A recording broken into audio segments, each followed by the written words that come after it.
bienvenue dans le débat. Boualem Sansal Gracié, l'écrivain franco-algérien emprisonné depuis 1 an en Algérie, a donc été gracié et il est transféré en ce moment même en Allemagne. Il est peut-être même déjà arrivé pour des soins médicaux. Il avait été condamné à 5 ans de prison ferme alors qu'il avait 80 ans. Il est atteint d'un cancer. Sébastien Lecornu a exprimé le soulagement du gouvernement français. C'est le fruit d'une méthode faite de respect et de calme, a assuré le Premier ministre français. Les relations diplomatiques entre la France et l'Algérie étaient au plus bas. Le président algérien Tebboune a répondu favorablement à une demande du président allemand Frank-Walter Steinmeier pour qu'il puisse justement être soigné. Emmanuel Macron a réagi, il a remercié le président algérien. Il se dit disponible, le chef de l'État français, pour poursuivre le dialogue. Les réactions, bien sûr, à cette grâce se sont multipliées. On va y revenir. Comment cette décision a-t-elle été prise du côté du pouvoir algérien? Est-ce le début d'une désescalade des tensions dans les relations entre la France et l'Algérie? On pose toutes ces questions à mes invités. Myriam Amellal est avec nous. Bonsoir Myriam, journaliste Afrique de France 24. Merci d'être là en face de vous. Belkir Belhaddad, bonsoir. Merci d'être là. Député de Moselle, groupe socialiste et apparenté, membre du groupe Amitié France-Algérie. Rachel Binas est avec nous ce soir. Bonsoir, journaliste à Marianne. Et Olivier Weber est avec nous, grand reporter, écrivain. Vous connaissiez, vous connaissez toujours d'ailleurs Boualem Sansal, mais vous l'aviez vu peu avant son incarcération, ancien ambassadeur. Vous êtes aussi d'ailleurs membre du comité de soutien à Boualem Sansal. Et je cite votre livre, Olivier, Ma vie avec Gérard de Nerval. Bienvenue à vous.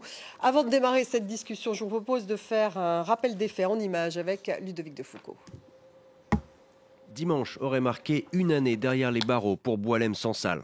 Arrêté en novembre 2024 à Alger pour atteinte à l'intégrité du territoire algérien en pleine crise diplomatique entre la France et l'Algérie, après la reconnaissance par Paris de la souveraineté du Maroc sur le Sahara occidental, reconnaissance saluée et reprise à son compte par l'écrivain. Boualem Sansal avait vu sa peine de 5 ans confirmée en appel en juillet. À l'Assemblée nationale, le Premier ministre salue sa libération et souhaite qu'il puisse rejoindre ses proches au plus vite. Je tiens à remercier du fond du cœur celles et ceux qui ont contribué à cette libération, fruit d'une méthode faite de respect et de calme. Une méthode qui semble pourtant avoir échappé à Paris, dont les relations avec Alger restent très tendues. Voici en effet ce que dit le communiqué de la présidence algérienne. Le 10 novembre 2025, le président de la République, M. Abdelmadjid Tebboune, a reçu une demande de grâce pour Boualem Sansal de la part de M. Frank-Walter Steinmeier, président de la République fédérale d'Allemagne, pays ami. Le président de la République a répondu favorablement à cette demande qui a retenu son attention par son caractère humanitaire. Atteint d'un cancer, Boualem Sansal, 80 ans, va donc être libéré grâce à la bienveillance d'un président sensible à la demande humanitaire d'un pays ami, l'Allemagne. Une manière de dire que la France n'a rien à voir dans cette décision. La France qui a à plusieurs reprises dénoncé l'emprisonnement de Boualem Sansal, connu pour son attitude critique tant vis-à-vis des islamistes que du gouvernement algérien. La France qui continue de demander aussi la libération du journaliste français Christopher Glaise, condamné le 29 juin dernier à 7 ans d'emprisonnement pour apologie du terrorisme et propagande nuisant à l'intérêt national algérien. Son procès en appel est prévu le 3 décembre prochain. Olivier Weber, je démarre avec vous parce que vous connaissez bien Boualem Sansal et vous êtes membre, comme je le disais, du comité de soutien. Quelle est votre réaction ce soir ? Nous sommes extrêmement heureux, nous sommes soulagés. C'est évidemment 1 an d'attente avec des mouvements de yo-yo dans la diplomatie, dans les tractations.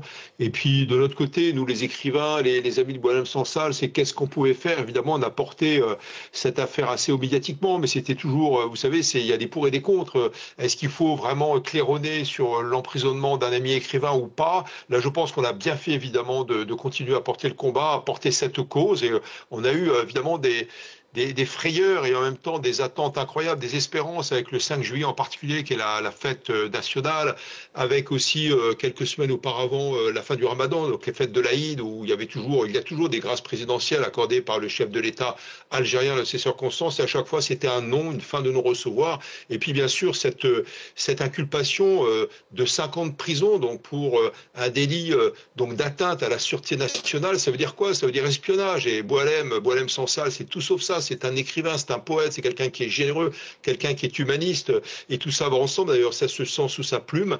Et évidemment, le fait d'être libéré, on est tous extrêmement soulagés, sachant en plus que Boualem Sansal était malade. Il faisait des allers-retours, évidemment, avec l'hôpital Mustapha, et il restait dans la prison à l'est d'Alger, enfin près d'Alger en particulier. Et donc voilà, c'est un grand soulagement, et on l'espère bien vite à Paris, après cette escale salutaire en Allemagne, où il sera traité médicalement très très vite. On va écouter Emmanuel Macron tout de suite. Je viens à l'instant de m'entretenir avec le président Steinmeier au téléphone pour lui exprimer ma profonde gratitude pour les bons offices de l'Allemagne et notre coopération fructueuse depuis plusieurs mois sur le dossier de la libération de notre compatriote Boualem Sansal. Nous avons travaillé en transparence avec nos amis allemands comme tiers de confiance, et je remercie sincèrement le président Steinmeier de s'être rendu disponible. Notre souci a toujours été d'être efficace. C'est le fruit d'efforts constants de la France et d'une méthode faite de respect, de calme et d'exigence. Je prends acte de ce geste d'humanité du président Tebboune et l'en remercie. Je reste évidemment disponible pour échanger avec lui sur l'ensemble des sujets d'intérêt pour nos deux pays. Et nous pensons aussi à notre compatriote Christophe Glaise. Emmanuel Macron qui s'est entretenu par téléphone avec Boualem Sansal, on l'apprend à l'instant. Rachel Binas, vous êtes la journaliste de Marianne qui avait sorti cette information, la première, de l'arrestation de Boualem Sansal. J'imagine que vous êtes soulagée ce soir. Est-ce que vous avez des informations justement sur la façon sur le trajet vers l'Allemagne de Boualem Sansal? En effet, c'est un soulagement particulièrement fort, parce que l'Algérie jouait depuis en effet au moins le 5 juillet à entretenir un espoir. On ne savait pas s'il fallait être dans l'espoir ou dans l'espérance. Le 5 juillet, il faut rappeler que c'était le jour de l'anniversaire de l'indépendance. Exactement. On s'attendait à ce qu'il y ait une grâce présidentielle ce jour-là. Et l'ombre d'une grâce planait, en réalité, elle n'est jamais tombée. Donc c'est un soulagement très fort pour un homme, on l'a dit, de 81 ans aujourd'hui, malade, qui a aussi la santé de son âge. Les informations que l'on sait, c'est que en effet un vol militaire allemand lui a permis de faire ce trajet-là à la suite de la grâce, c'est-à-dire de passer de la prison à l'avion, et l'avion donc doit l'amener sur le sol allemand. Sur le sol allemand, il sera pris en charge d'un point de vue médical, et puis on peut imaginer en effet que quelques jours après, il puisse rejoindre la France, qui est aussi son pays, il ne faut pas l'oublier, puisqu'il est franco-algérien, même si on s'est rendu compte que la nationalité française finalement protégeait assez peu. Myriam Amellal, justement, nationalité française, la France, elle voulait cette grâce. On pensait effectivement qu'elle allait peut-être arriver le 5 juillet. Qu'est-ce qui a débloqué la situation du côté du pouvoir algérien? Parce que le 5 juillet, ça n'a pas fonctionné. Alors le 5 juillet, il faut savoir que d'abord, au sein du pouvoir algérien, il n'y avait pas consensus sur sa libération et sur la grâce. Ensuite, le 5 juillet, c'est une fête nationale, c'est la fête de l'indépendance, et beaucoup estimaient qu'il ne méritait pas d'être libéré le 5 juillet, qui était la fête de l'indépendance, que lui, il a été condamné pour atteinte à l'intégrité territoriale, donc pour ses propos qu'il avait tenus, et que donc il ne pouvait pas être libéré un jour comme le 5 juillet ou le 1er novembre, qui est passé récemment, qui est le déclenchement de la guerre d'indépendance. Donc ça a été exclu. Ensuite, pourquoi il a été libéré? Parce que l'Algérie n'avait pas non plus intérêt à garder un écrivain réputé, reconnu, en prison, alors que la communauté internationale demandait sa libération, et qu'il était malade et qu'il pouvait mourir en prison, et que comment ça aurait été reçu si Boualem Sansal, par malheur, n'avait pas été libéré et qu'il était mort en prison de maladie, parce que pour des raisons humaines, ça a joué énormément. Et c'était aussi, permettez-moi de prendre une expression algérienne, c'était un caillou dans la chaussure de la diplomatie algérienne. Il fallait aussi trouver une issue, sauf que les tensions entre la France et l'Algérie ont fait que l'Algérie ne souhaitait pas répondre positivement à la demande de la France, et c'est pour ça que c'est à la demande de l'Allemagne qu'on a trouvé cette solution pour, entre guillemets, se débarrasser de ce problème. Belkir Belhaddad, alors on ne savait pas qu'il y avait une diplomatie allemande qui s'était mise en place. Manifestement, les deux présidents, Tebboune et le président allemand, se connaissent, sont proches, ça a joué. Et oui, je pense que les relations personnelles jouent énormément dans la résolution des difficultés entre deux pays. C'était l'occasion, et je rappelle que l'Italie a essayé aussi d'entrevoir il y a maintenant plusieurs mois, tout comme l'Allemagne, une sorte de médiation, puisque les difficultés entre la France et l'Algérie sont telles qu'on ne pouvait pas envisager une résolution à très court terme. Et je partage totalement les propos qui viennent d'être évoqués à l'instant. On avait été avec un certain nombre de parlementaires et d'une délégation d'élus locaux qui nous avaient indiqué qu'effectivement, il n'y avait pas forcément une intention des autorités algériennes de vouloir garder Boualem Sansal en prison. C'était à l'occasion des célébrations et des commémorations du 8 mai 1945. Mais ils ont attendu un an. Il a été quand même pendant un an en prison, Rachel Binas. Mais c'est vrai que ce rôle de l'Allemagne était assez surprenant. C'était quoi, une façon aussi de ne pas perdre la face dans le cadre des tensions entre l'Algérie et la France ? C'est une manière aussi d'humilier la France. On va dire les choses. C'est une manière, en effet, de ne pas rendre à la France son ressortissant et de passer par un pays tiers, un médiateur. Alors, très vite, la défense, en réalité, de Boualem Sansal, au sens large du terme, je mets le comité de soutien qui a fait un travail extrêmement important, a eu l'idée de passer par un pays tiers. L'Italie a été approchée, mais Giorgia Meloni n'avait pas très envie de se mouiller dans cette affaire-là. D'une part parce qu'elle entretient plutôt de bons rapports avec le président Tebboune et elle n'avait pas envie de présenter ce dossier extrêmement sensible. Et puis d'autre part parce que ça met aussi quelque peu, parfois un peu en difficulté, le chef d'État français face à la chef d'État italienne. Il faut quand même se rendre compte, la France, qui est à la fois une puissance nucléaire, un membre permanent au Conseil de sécurité, n'a pas réussi à faire libérer son ressortissant qui était dans un pays qui n'est pas une puissance nucléaire et qui n'est pas membre permanent du Conseil de sécurité. En ce sens, il y a en effet une forme de camouflet pour la diplomatie française et la solution était de passer par une médiation. Et cette médiation, Olivier Weber, vous confirmez, vous qui faites partie de ce comité de soutien, qu'au sein du comité, on dit que ça faisait un moment que l'Allemagne était impliquée dans les tractations ? Oui, absolument. Il y a eu ces différentes tentatives évoquées précédemment du côté de l'Italie, même du côté du pape, et puis du côté de l'Allemagne par le président du Bundesrat, une des chambres, en relation avec le président Tebboune. Alors effectivement, vous le disiez tout à l'heure, Stéphanie Antoine, il fallait pour le président algérien sauver la face. Et en même temps, l'Algérie n'avait pas intérêt à une détérioration des relations avec la France. Et donc il y a eu ce go-between. En même temps, le président Tebboune garde un très bon souvenir de son séjour hospitalier en Allemagne en 2020 lors de la crise de Covid. Et je peux vous révéler aussi une autre chose, c'est que le procureur qui a donc signé l'acte d'accusation et de condamnation de Boualem Sansal aux 5 ans de prison, se fait soigner à Paris régulièrement. Je ne peux pas vous dire où, mais il se fait soigner en tout cas à Paris, en très proche région parisienne, donc une ville à côté de Paris. Et donc voilà, mais il fallait éviter la France effectivement. Et là, le go-between, le médiateur idéal, ça a été effectivement l'Allemagne. Bon, en même temps, il faut savoir aussi qu'il reste Christophe Glaise, vous le citiez tout à l'heure, le journaliste de l'Équipe qui est toujours en prison, donc sous inculpation avec 7 ans de prison. Il y a 250 prisonniers d'opinion. Il y a aussi eu des arrestations avec ce fameux mouvement Hirak, qui est un mouvement donc, de contestation de la part des jeunes, qui a surtout agi de 2019 à 2021, que le président Tebboune a sérieusement réprimé. Et donc le délit d'opinion reste quand même très sérieusement donc, une affaire d'État, on va dire. Et toutes les demandes de liberté religieuse, de liberté politique, de liberté d'expression, de liberté de la presse sont bafouées actuellement en Algérie. Donc évidemment, nous sommes très soulagés de cette libération. C'est un signe de l'apaisement aussi de la relation entre la France et l'Algérie, grâce à l'Allemagne, mais pas que. Mais il faut aussi régler les problèmes avec un plan plus large sur les demandes de liberté de la part de la population algérienne.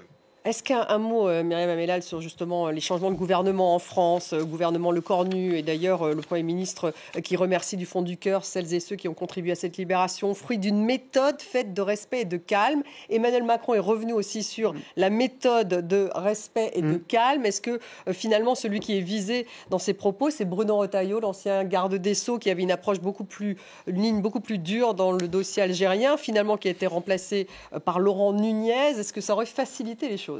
Oui, évidemment que ça fait baisser d'un cran, on va dire, la tension entre les deux pays, mais ça n'arrange pas non plus la situation, parce que le départ du ministre de l'Intérieur n'a pas non plus immédiatement recréé des liens. Ça permet de faire un pas.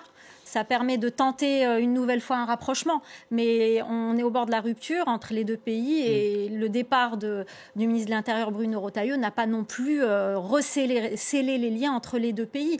Mais effectivement, ça crée un climat qui favorise peut-être un début de dialogue. Donc on n'en est pas encore là parce que c'est allé loin quand même. C'est allé très loin dans la rupture. On peut parler d'une rupture c'est allé très loin Paris et Alger. Pour plusieurs raisons. Il n'y a pas que la question du ministre de l'Intérieur, mais c'est vrai qu'en Algérie, on ne comprend pas que l'Algérie devient un sujet de politique française, notamment entre les mains de l'extrême droite, je dirais. Et ça, c'est un sujet qui revient souvent. D'ailleurs, Boualem Sansal, dans plusieurs journaux algériens, est qualifié d'écrivain proche de l'extrême droite. Il y a aussi ça qui a, je pense, ralenti sa libération, parce qu'il faut quand même le dire, beaucoup ont été étonnés de voir qu'il est condamné pour atteinte à l'intégrité territoriale à 5 ans de prison. Les peines sont beaucoup plus lourdes quand on a porté atteinte à l'intégrité territoriale. Donc tout ça laissait présager que c'était une condamnation plutôt politique et qu'il allait être gracié, mais on ne savait pas quand, effectivement, le 5 juillet, les fêtes de l'Aïd, etc. Et finalement, ça intervient aujourd'hui à la demande du président allemand et ça se termine comme ça. Mais il est clair qu'on ne s'attendait pas à ce que l'Algérie le garde derrière les barreaux. Est-ce que ça voudrait dire qu'il pourrait y avoir une sorte de désescalade dans ces relations entre la France et l'Algérie? Rachel Binas, est-ce que justement Christophe Glaise, qui travaille pour SoFoot et non pas pour l'équipe, lui, est-ce que le libérer, ça pourrait aussi ouvrir une nouvelle porte dans les relations entre la France et l'Algérie? Vous savez, le contentieux, en réalité, dépasse l'affaire Boualem Sansal. Boualem Sansal n'est qu'un symptôme de ce qu'il se passe. Il suffit d'ailleurs de lire tous les matins la presse algérienne, ne serait-ce que francophone, pour voir à quel point cette affaire est instrumentalisée. Boualem Sansal n'était représenté à chaque fois dans la presse algérienne que sous l'angle, en effet, de l'extrême droite, qui est une espèce de mot repoussoir, ou pris en photo à côté de rabbins ou de personnes portant des kippas. On se souvient, et j'ai une pensée pour cet avocat quand même, François Imré, qui a dû quitter la défense parce que interdit de territoire algérien au motif qu'il était juif. Donc tout ça se mêle et tout ça montre bien que le conflit en réalité est beaucoup plus important et que le malaise dépasse encore une fois cette affaire. Quant à la suite, on entend le président Macron qui quelque part dans son rôle lorsqu'il dit on va poursuivre la discussion. Non, on ne va pas poursuivre. Le dialogue. On va reprendre à la rigueur. Essayer de reprendre. Rien poursuivre.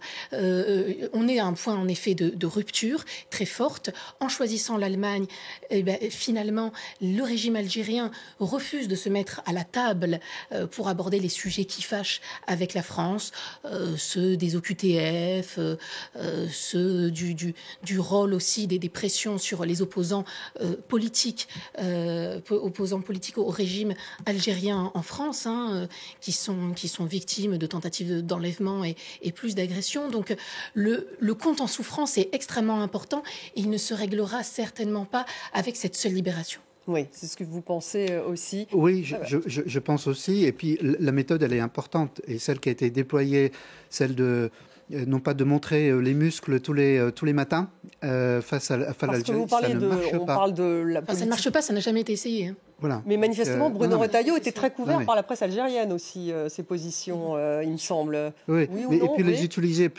pour des raisons de politique intérieure. On le voit bien à travers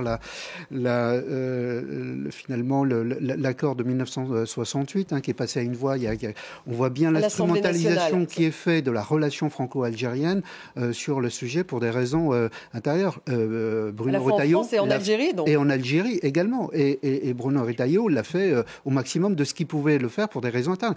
D'abord pour obtenir la présidence des Républicains, et puis ensuite pour faire en sorte de faire tomber cet accord de 1960. Je ne dis pas qu'il ne fallait pas le revoir, etc. Et je pense qu'en fait, il faut, et c'est la position qui est la mienne depuis déjà longtemps, qu'il faut, à l'aune de la revoyure de cette relation franco-algérienne, remettre à plat l'ensemble de la relation, y compris ces aspects. Mais ces aspects-là, notamment d'immigration, ne sont qu'un petit bout bout en fait de cette relation franco-algérienne. Et n'oublions pas non plus que l'un des sujets vraiment qui a mis le feu aux poudres, c'est quand même la reconnaissance du Sahara occidental et de sa marocanité, qui fait que aujourd'hui, il est extrêmement difficile, non pas de poursuivre, mais d'essayer de renouer un dialogue avec les Algériens. Belkir Belhadad, sur cette reconnaissance justement du plan marocain comme la solution la plus réalisable, il y a quelques jours, le Conseil de sécurité des Nations Unies a finalement adopté une résolution qui va dans ce sens aussi, qui reconnaît le plan d'autonomie du Maroc comme la solution la plus réalisable, comme une des solutions, en tout cas la plus réalisable, c'est ce qu'ils disent. Donc ça, c'était un coup dur pour l'Algérie. Manifestement, on n'est plus seulement la France. Là, c'est un ensemble de pays au sein du Conseil de sécurité. La France compte au sein de l'ONU et c'est pour ça aussi que l'Algérie l'avait très mal vécu. Et tout à l'heure, on parlait de relations d'amitié entre le président algérien et le président allemand, mais il y avait aussi une relation de complicité avec Emmanuel Macron. Et c'est à partir du moment où Emmanuel Macron a annoncé à Abdelmadjid Tebboune qu'il allait reconnaître la marocanité du Sahara occidental qu'il y a eu un clash entre les deux hommes et ça a été pris comme une trahison personnelle aussi. Donc il y a aussi des relations passionnelles entre les deux pays qui font que ça rend les choses encore plus compliquées. Et je reviens sur la question du Sahara occidental. Je pense que c'est vraiment, pour reprendre le dialogue, il faut vraiment trouver une solution sur cet aspect-là, parce que c'est vraiment ce qui crispe côté algérien. Oui, mais la France ne reviendra pas là-dessus, a priori, Rachel Binas, d'autant plus que maintenant le Conseil de sécurité va dans ce sens-là, donc soutient le projet marocain. Et puis la question du Sahara est une parmi d'autres. Souvenez-vous. Mais c'est vrai qu'elle est importante. Elle est importante, mais elle n'est pas aussi centrale que souvent on le présente publiquement. Deux choses. Emmanuel Macron est certainement le président français ayant fait le plus de gestes à l'égard de l'Algérie, plus de mains tendues. Souvenez-vous, il s'est rendu une fois en Algérie alors qu'il était candidat, 2 fois alors qu'il était président. La réciproque n'est pas vraie. La réciproque n'a jamais eu lieu. Et ça dit quelque chose aussi de l'état des relations entre les deux pays. Et ça explique peut-être cette volte-face d'Emmanuel Macron. Olivier Weber, un mot sur cette relation, sur ce plan marocain. Est-ce que c'est ça vraiment qui avait mis le feu aux poudres, vous pensez, aussi dans les relations qui sont devenues exécrables entre Paris et Alger ? Oui, ça a énormément joué, évidemment, puisque depuis 1975, c'est une épine dans le pied du Maroc, comme aussi dans le pied de l'Algérie. Et l'Algérie ayant les combattants du Polisario, le front de Polisario qui demande l'indépendance, qui sont des Guibat, en fait, c'est une tribu de Mauritanie et du Sahara occidental qui demande l'indépendance. Il se trouve, je les connais bien, j'y suis allé plusieurs fois. Mais en fait, malheureusement ou heureusement, sans prendre parti en tout cas, c'est pratiquement une cause perdue pour, évidemment, l'ensemble de l'attitude de la communauté internationale. Et vous l'avez dit aussi, celle du Conseil de sécurité.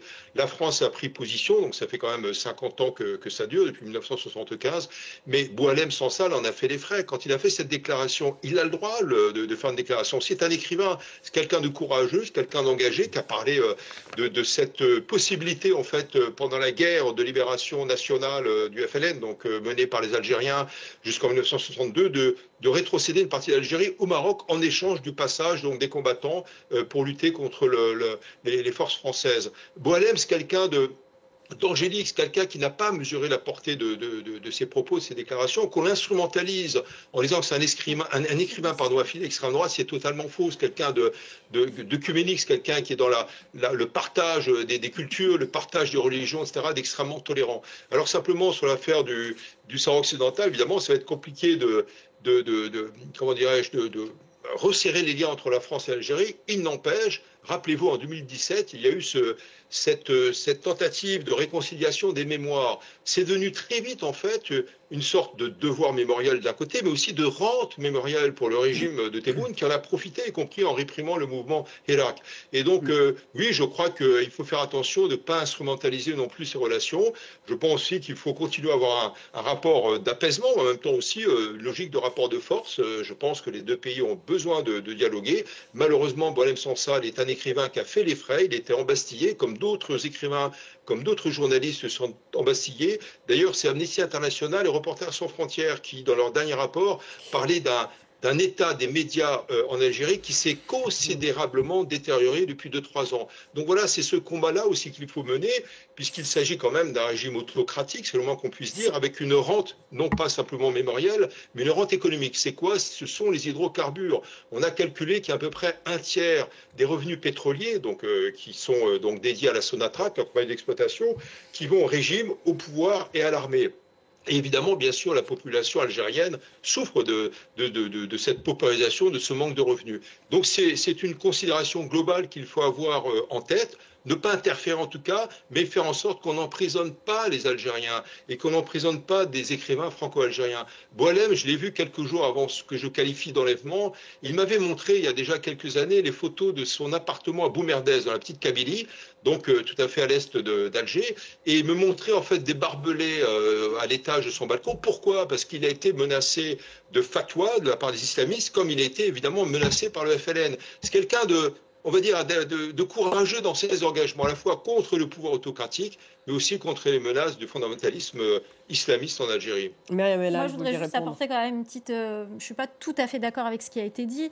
Boualem Sansal n'est pas naïf, il sait très bien, il a été fonctionnaire en Algérie, il sait très bien que ces propos-là, les gens qui connaissent l'Algérie savent que ça ne passe pas. Il a peut-être été naïf en pensant qu'en rentrant en Algérie, il ne lui arriverait rien, mais parce qu'il l'avait fait plusieurs fois. Mais ces déclarations-là, quiconque connaît l'Algérie sait très bien que ça ne passe pas, y compris auprès de l'opinion. Il n'a pas... Beaucoup d'Algériens considèrent qu'il n'avait pas à être emprisonné, mais ne soutiennent pas du tout le personnage et l'écrivain après ces déclarations, parce qu'il était très lu en effet en Algérie il y a quelques années. Donc dire qu'il était naïf sur les... Je ne suis pas tout à fait d'accord. Ensuite, il reste un écrivain a le droit de s'exprimer, il a le droit d'écrire. Ouais, absolument, contre un pouvoir, absolument, il a le droit de s'exprimer. Et il a on n'embastille mais je n'ai pas dit le contraire. Un an, un écrivain pour ces raisons-là. Non, mais je suis tout à fait d'accord avec vous. Vous parlez de la position, en fait. Quelle qu'elle soit. Ce n'est pas ma position, j'explique l'opinion et j'essaye d'expliquer en fait qu'il ne pouvait pas ne pas savoir que ces propos allaient être mal accueillis en Algérie, surtout quand il s'agit de l'intégrité territoriale. Ce sont des sujets extrêmement sensibles dans le pays. Et puis, effectivement, il y a des détenus d'opinion en Algérie, il y en a aussi au Maroc, il y en a en Tunisie, il y a même des franco-tunisiens qui sont en prison aujourd'hui. Et on s'étonne aussi, côté algérien, l'opinion algérienne, qu'on en parle moins que Boualem Sansal. Ça, il faut aussi le souligner. On se demande pourquoi. Et on en revient toujours au fait que le cas de Boualem Sansal a été instrumentalisé une fois de plus par l'extrême droite. Et ça, c'est quelque chose qui est récurrent en Algérie. Rachel Binas. C'est faux. Bien sûr, des partis.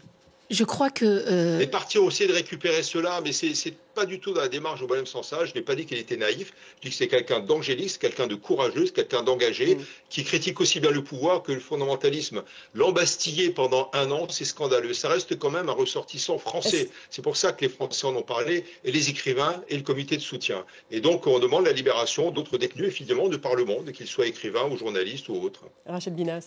J'entends ce que dit Olivier Weber.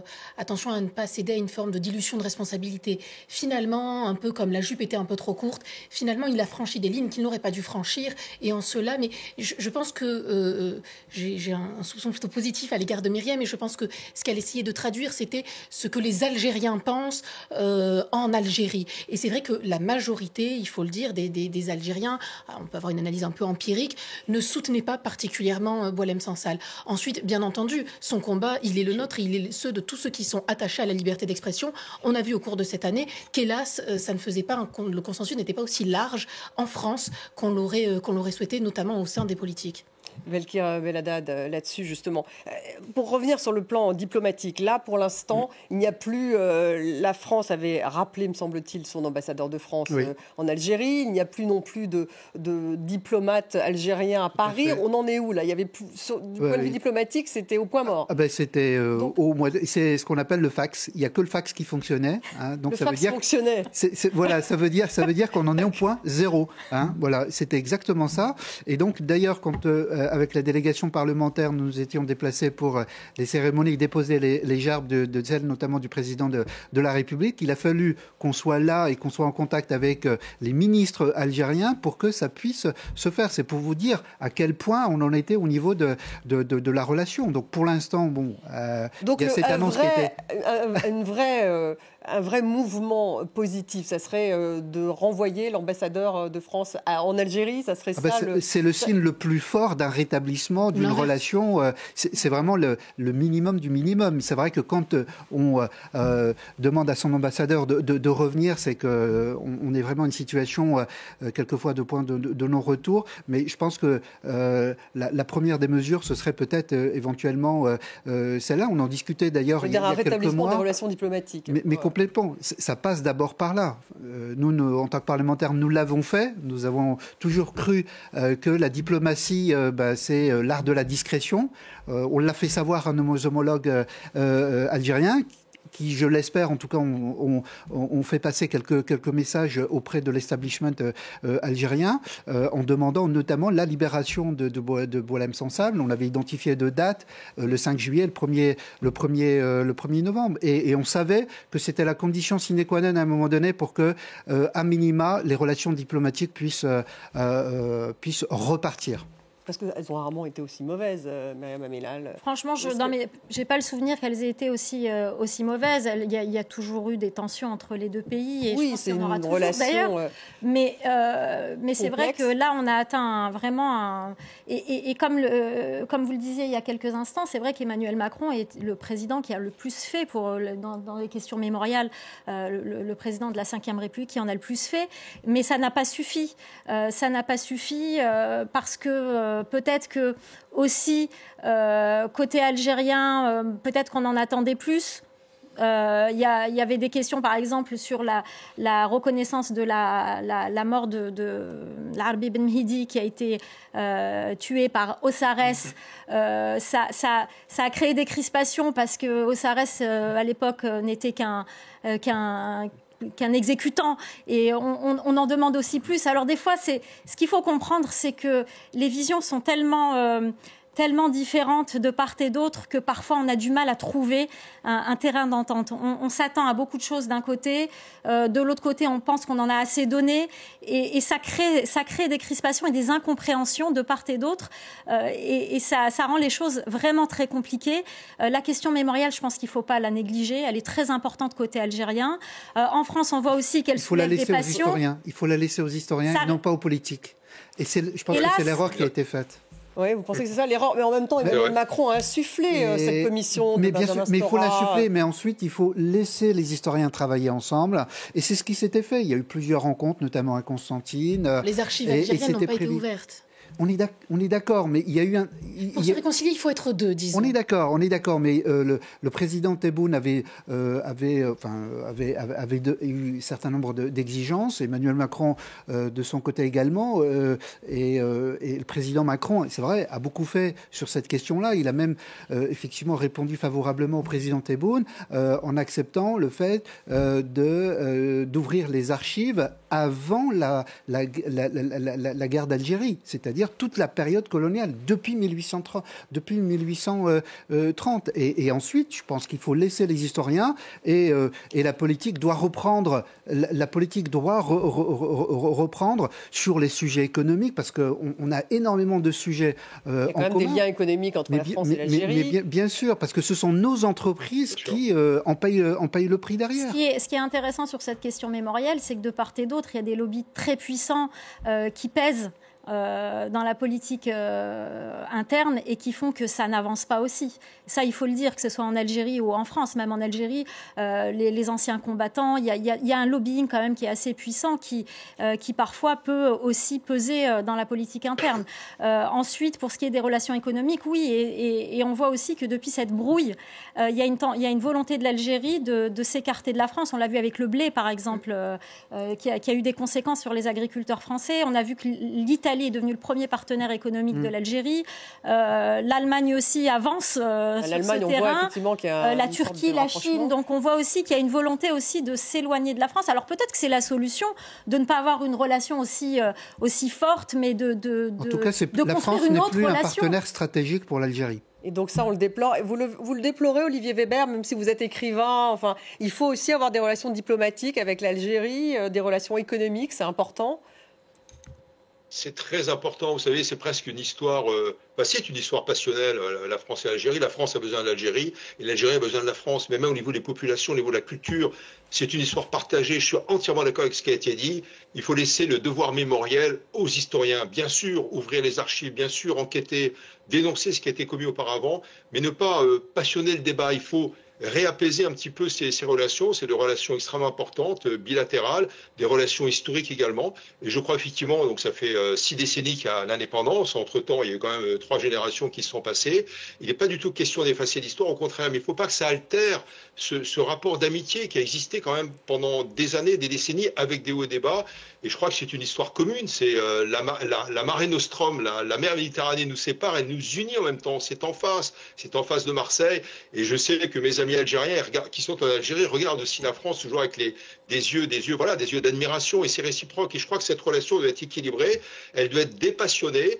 Je déplore effectivement que certaines choses ont été instrumentalisées, y compris l'affaire de Boualem par certains partis. On aurait aimé entendre d'autres partis, mais on n'a pas mis ça, nous, au comité de soutien et avec les écrivains, sur le terrain politique. On a mis ça sur le terrain de l'éthique, sur le terrain de la littérature, sur le terrain de la liberté d'expression. Et je peux vous dire qu'il y a des jeunes écrivains algériens qui rêvent aussi de ce pont à nouveau qui s'établisse entre eux et nous. C'est une relation au-delà même de la poésie, de l'art, de la littérature. C'est une relation nécessaire, c'est une relation je dirais éthique, c'est une relation humaniste, et c'est ce que revendiquait Boualem. Il faut le défendre, et je crois que cette relation doit être réaménagée, revue, en dehors de tout ce qui est rente, qu'elle soit mémorielle, qu'elle soit économique, qu'elle soit de corruption, etc., etc. Ouais, il nous reste quelques minutes, Rachel Binas, pour justement suivre un peu Boualem Sansal. Donc, il s'est entretenu au téléphone avec Emmanuel Macron. Il était dans l'avion. Peut-être qu'à cette heure-ci, il est déjà en Allemagne. On ne sait pas où en Allemagne, d'ailleurs. On a une idée? Pas vraiment. Non, et c'est peut-être pas nécessaire non plus d'avoir trop de détails. Est-ce qu'on a des nouvelles sur sa santé? Les dernières nouvelles qu'on avait n'étaient pas... Alors, elles sont vraiment à prendre avec des pincettes, dans la mesure où le régime ne communiquait pas et où la représentation consulaire n'avait pas la possibilité d'aller le visiter. Il n'a pas pu bénéficier, par exemple, d'une visite des services de la délégation de l'Union européenne, par exemple, pour le visiter. Donc, le bruit qui circulait, c'est que des maladies, notamment grippe, Covid, circulaient beaucoup en prison. C'est un homme, encore une fois, âgé, 81 ans, donc sensible. Et donc, les risques étaient importants. Vous l'avez dit, il souffre d'un cancer. Donc, son état est certainement assez affaibli. Donc il sera probablement hospitalisé dès son arrivée en Allemagne. Il sera hospitalisé, en tout cas, il suivra une batterie de tests, d'examens, avant éventuellement d'être envoyé en effet en France et de retrouver son pays d'adoption. Donc ce trajet vers la France, ça sera après ce trajet Alger-Allemagne. Et là, on pourra dire qu'il sera rentré. Vous avez des nouvelles, vous, personnelles, Olivier Weber ? Non, pas directement, parce qu'en fait, oui, on sait par la famille, évidemment, qu'il ne se portait pas très bien. On le sait aussi par l'avocat. Mais voilà, il a effectivement 81 ans, il faut qu'il soit soigné. Le mental, forcément, malgré sa combativité, était atteint. Et on sait très bien qu'en médecine, évidemment, quand le mental ne va pas très bien, la pathologie peut s'aggraver. Mais voilà, c'est quelqu'un de combatif, c'est quelqu'un d'engagé, c'est quelqu'un de courageux, qui avait refusé pendant des années de venir en France, alors qu'on lui proposait la nationalité. Il a dit non, je reste dans mon pays. C'est quand c'était trop dangereux, trop périlleux pour lui, lorsqu'il se savait donc inquiété par des diverses incriminations. Il sait très bien ce qui arrive à certains journalistes et écrivains et poètes. On a encore condamné hier un poète à 5 ans de prison, si j'ai bonne mémoire, à vérifier Tadjini sur la peine. Voilà. Et donc, voilà, c'était cet engagement à rester sur la terre algérienne qu'il faut aussi rappeler pour Boualem. Il est venu en France, il a raison, et donc il est resté franco-algérien, considéré comme algérien par les autorités algériennes, et c'est tout son courage, en même temps c'est tout son malheur, et j'espère qu'il va se tirer de cette pathologie très rapidement, avec l'aide de nous tous, et merci à vous de le soutenir. Mais merci d'être là, Belhadad. Donc le prochain geste diplomatique, ça devrait être quoi ? J'espère Est-ce que vous espérez tout de même un rétablissement des Christophe relations Glaise. diplomatiques?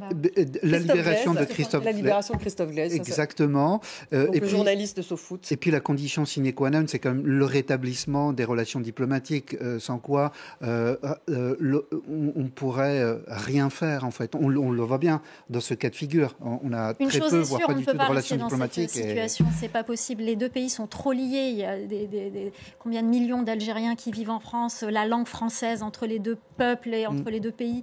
Il y a trop de liens pour que la situation reste comme ça. Il faut que ça change, il faut que ça évolue. Comment, je ne sais pas. Je pense que personne n'a la On a beaucoup de choses en partage avec nos amis là, c'est du côté des politiques que ça se passe plutôt, à votre avis? Je pense que c'est oui, politique, mais politique. essentiellement politique, parce que je le disais à l'instant, c'est le rétablissement de ces relations. Parce qu'à un moment donné, je vois bien les associations qui essayent de travailler, les associations françaises qui essayent de travailler dans le domaine de la santé ou de l'éducation avec des associations algériennes, et on voit bien qu'à un moment donné, sans le déverrouillage de la situation politique, ça ne fonctionne pas, malgré toutes les bonnes volontés des uns et des autres. Un mot de conclusion. Oui, de conclusion, d'autant que l'aspiration à la France reste encore très importante. On le sait, on a plus de 1000 nouveaux étudiants algériens qui se sont inscrits dans les établissements supérieurs français, des titres de séjour, de visa qui seront certainement cette année autour de 150 000. Et les Algériens sont encore la première nationalité à quitter, à prendre la mer au péril de leur vie pour rejoindre, via la Méditerranée, pour rejoindre la côte espagnole et éventuellement la France. Tout ça pour dire que quel que soit le lien entre le régime autoritaire algérien et la France, il y a des liens extrêmement forts entre les peuples et ces liens-là perdurent et sont encore tenaces et finalement vont au-delà des conflits politiques. Des conflits politiques, mais on a besoin des politiques écoutez, pour rétablir ces relations. Merci beaucoup Rachel Binas, Bélir Belhaddad, merci Myriam Amellal, merci beaucoup Olivier Weber d'avoir participé à cette émission. Merci à vous tous de l'avoir suivi. Vous la retrouvez sur les réseaux sociaux. Demain, émission spéciale entre 18h et 20h. Donc, émission spéciale consacrée donc aux commémorations des attentats du 13 novembre. Ça démarre donc à 17h55. J'espère que vous serez fidèles au poste. À demain.